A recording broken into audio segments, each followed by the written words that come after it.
Assalamualaikum warahmatullahi wabarakatuh. Perkenalkan, saya Naraja Fandra, NIM G002317 dari kelompok SKD A3. Kali ini saya akan membahas beberapa topik mengenai anatomi sebagai pemenuhan inhal 2.3 neuroendokrin. Yang pertama kita akan membahas mengenai penyakit Parkinson. Parkinson adalah penyakit yang disebabkan oleh kerusakan sel saraf di substansia nigra. Substansia nigra yang ada di mesencephalon. Nah, penyakit Parkinson ini disebabkan karena tubuh kekurangan dopamin. Jadi kerusakan sel saraf di substansi nigra itu menyebabkan eh, penghasilan dopamin turun sehingga tubuh kurang dopamin dan menyebabkan gejala-gejala yang berupa satu tremor, kemudian ada bradykinesia, rigiditas, dan instabilitas postural. Selain gejala-gejala motorik tadi, juga ada gejala non-motorik yang dialami oleh pasien Parkinson.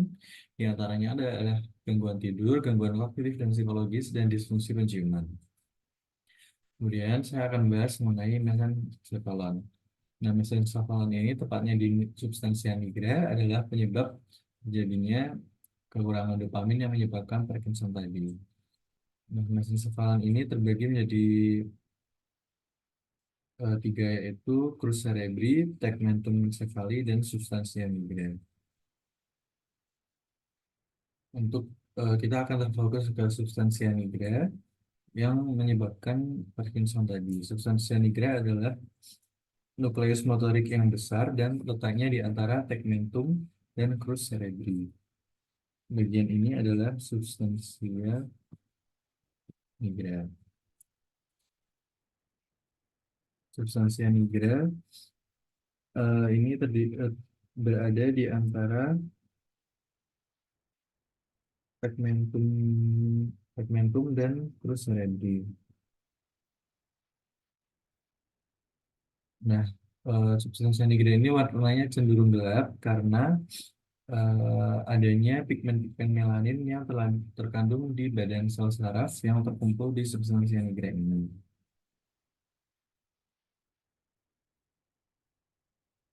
Nah, untuk substansi nigra terdiri dari dua pars, yaitu pars compacta dan pars reticularis. Pars compacta ada di sini dan pars reticularis ada di sini. Pars compacta ini strukturnya terlihat lebih gelap ya, dan hal tersebut dikarenakan eh, pigmen neuromelanin yang merupakan sampingan pembuatan dopamin. Sedangkan untuk pars reticularis ini lebih terang dan letaknya lebih ventral. Kemudian untuk pars reticularis ini juga mengandung neuron yang tidak diberi pigmen. Untuk tegmentum encephali dan crus cerebri akan tidak akan kita bahas lebih dalam lagi karena bagian-bagian tersebut tidak eh, berhubungan langsung dengan penyakit Parkinson. Kita membahas ke topik selanjutnya. Yang pertama adalah anatomi pons. Nah, untuk pons sendiri, untuk anatomi permukaannya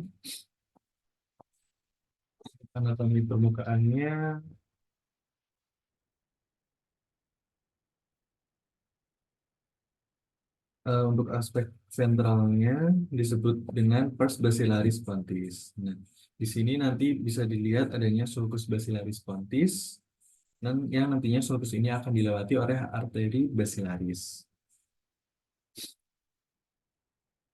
Kemudian, sedangkan di sisi dorsalnya disebut pars tegmentalis pontis.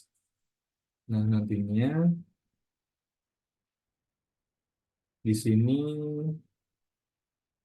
pars tegmentalis pontis ini membentuk separuh rostral dari fossa rhomboidea dan membentuk segitiga, di mana di batas bawah segitiga ini adalah garis horizontal yang yang dibentuk oleh striae medular ventriculicoati.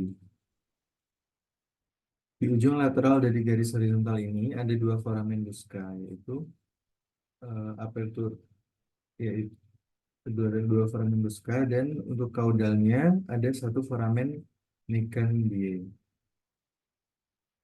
Sedangkan untuk aspek lateralnya bisa ditemukan pedunculus cerebelis medius yang menghubungkan antara pons dengan cerebellum. Kemudian juga akan ditemukan nervus trigeminus, yaitu nervus 5 yang keluar dari pangkal brachii pontis.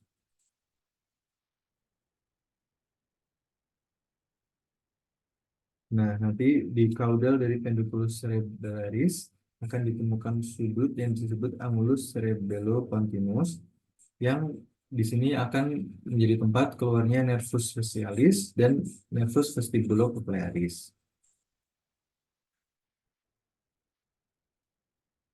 Kemudian untuk anatomi pons interna, untuk struktur internalnya akan ditemukan banyak nuklei pontis. Di antaranya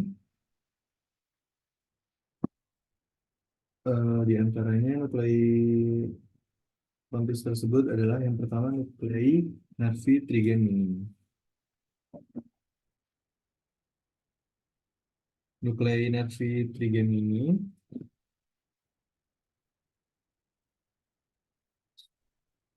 memiliki dua tipe serabut, yaitu serabut motorik dan serabut sensorik. Serabut motorik berasal dari nukleus motorius nervi trigemini yang bersifat SVI dan terletak setinggi pons. Sedangkan untuk parsensorisnya berakhir pada tiga nuklei yang bersifat GSA dan terletak di mesencephalis dan spinalis nervi trigemini. Nah, serabut saraf sensorik nervus trigeminus akan terbagi menjadi tiga cabang. Yang pertama nervus ophthalmicus, kemudian ada nervus maxillaris dan nervus mandibularis. Kemudian nuklei selanjutnya dari nuklei pontis ini adalah nukleus nervi abducentis yang bersifat GSI dan dikelilingi genus internum nervi facialis membentuk colliculus facialis.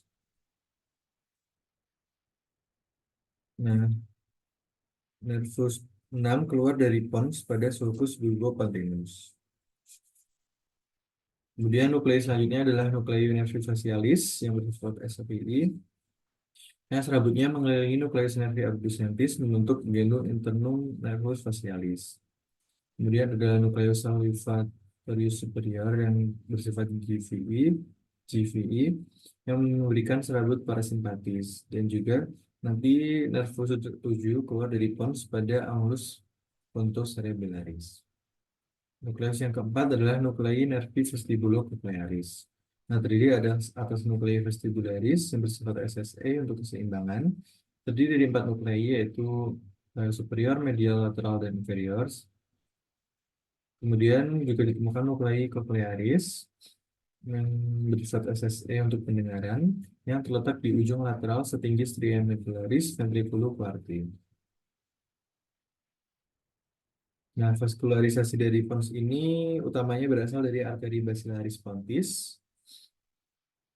Sedangkan untuk bagian kaudal lateralnya juga mendapat vaskularisasi dari arteri inferior anterior cerebelli. Dan sebagian rostralnya juga di vaskularisasi oleh arteri superior cerebelli. Nah, itu adalah anatomi dari pons. Kemudian kita berlanjut ke anatomi dari medula oblongata. Seperti tadi kita akan membahas untuk anatomi permukaannya dulu. Nah, anatomi permukaan medula oblongata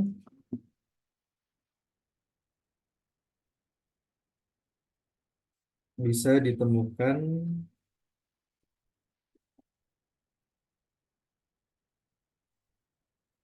bisa ditemukan di sisi dorsal adalah tuberculum cuneatum yang ada di lateral dan tuberculum gracial yang ada di medial.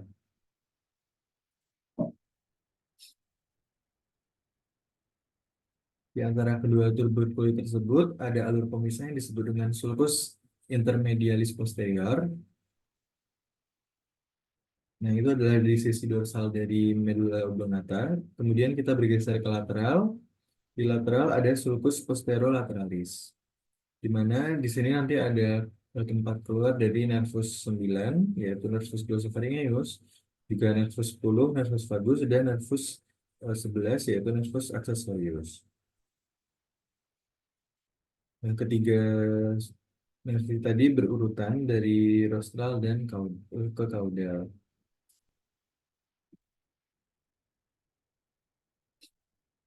Sulcus tersebut memisahkan antara tuberculum cuneatum dengan suatu penonjolan yang disebut oliva inferior yang berisi nukleus olivaris inferior. Tuberculum cinereum juga berada di lateral dari sulcus posterolaterales, terbentuk oleh nukleus tractus spinalis nervi trigemini. Nah, itu adalah yang di lateral. Kemudian kita menuju ventral medulla oblongata. Ada dua penonjolan yang disebut piramis. Yang terbentuk oleh tractus corticospinalis atau tractus pyramidalis. Di antara kedua penonjolan ada visura mediana anterior. Di ujung rostral dari visura tersebut ada foramen caesum. Kemudian jika kita bergeser ke caudal, kita bisa menemukan persilangan tractus corticospinalis yang disebut dengan decussatio pyramidum. Kemudian dari piramidis kita bergeser ke arah lateral, ada suatu alur yang dinamakan sulcus anterolateralis, di mana di sini sebagai tempat keluar nervus 12, nervus hypoglossus. Di lateral terdapat oliva yang berisi nukleus olivaris inferior. Kemudian pedunculus cerebelis inferior bisa ditemukan sebagai penghubung medula oblongata dengan cerebellum. Struktur ini, yaitu pedunculus cerebellus inferior, berisi traktus-traktus syaraf yang berfungsi untuk koordinasi pergerakan dan proprioresepsi. Oke, kita kemudian akan membahas anatomi internal dari medula oblongata. Nah, seperti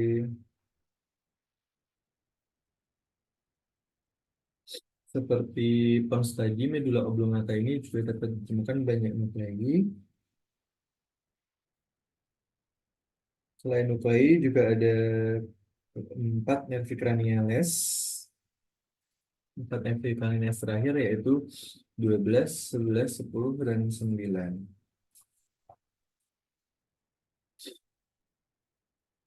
Eh, Mengenai nuklei medula oblongata, di antaranya adalah yang pertama nuklei nervi glossopharyngeal.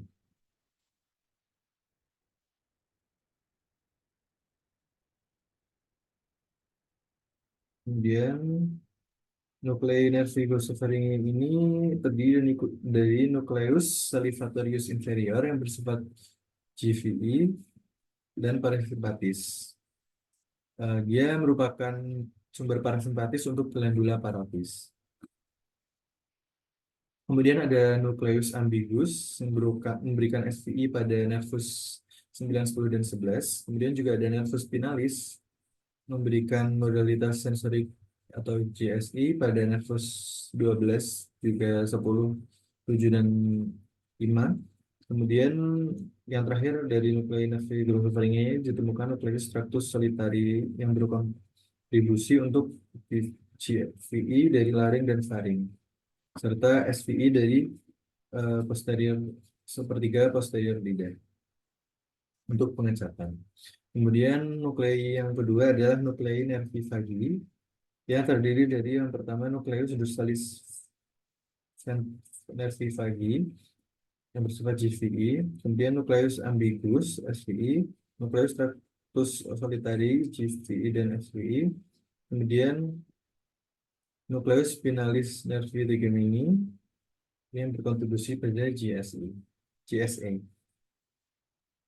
Kemudian yang terakhir yang ketiga adalah nuklei nervi accessori yang menginervasi musculus sternocleidomastoideus dan musculus trapezius.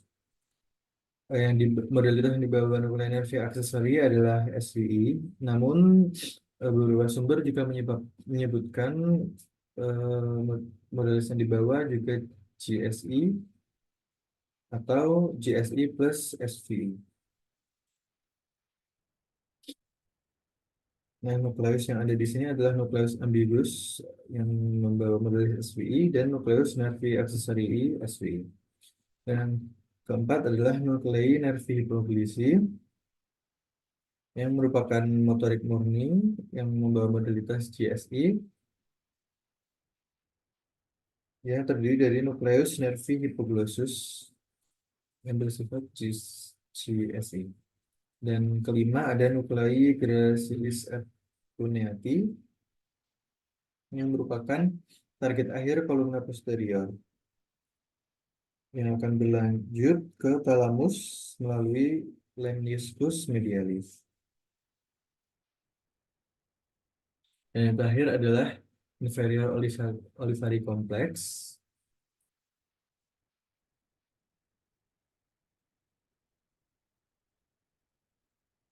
Nah, di dalam struktur ini bisa ditemukan nukleus olivaris inferior atau nucleus olivaris caudalis.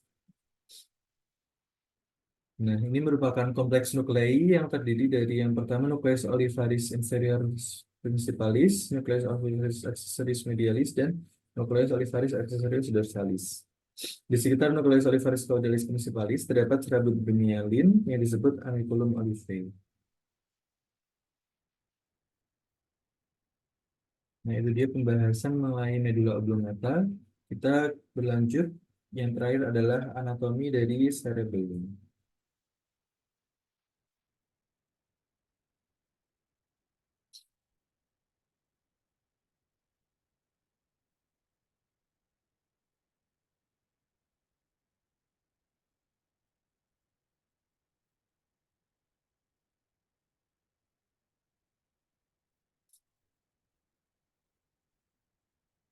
Nah, untuk pembahasan mengenai cerebellum, pertama-tama kita mengenal apa itu cerebellum. Cerebellum adalah bagian dari encephalon yang ada di paling posterior, tepatnya di fossa cranii posterior di bawah tentorium cerebelli. Cerebellum ada di posterior dari pons dan medulla oblongata, dan cerebellum ini terdiri dari dua hemisfer, hemisfer dextra dan sinistra, dan yang di tengahnya ada penghubungnya disebut dengan vermis. Cerebellum berperan penting dalam pengendalian tonus otot dan koordinasi gerakan otot pada sisi tubuh ipsilateral.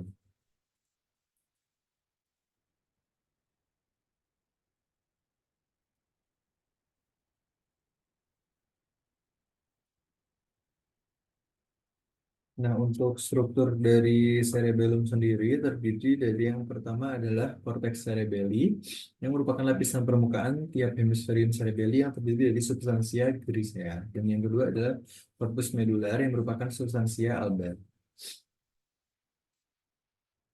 Kemudian juga bisa ditemukan 4 pasang nuklei intrinsik yaitu nukleus dentatus, nukleus emboliformis, nukleus globosus, dan nukleus fastigius.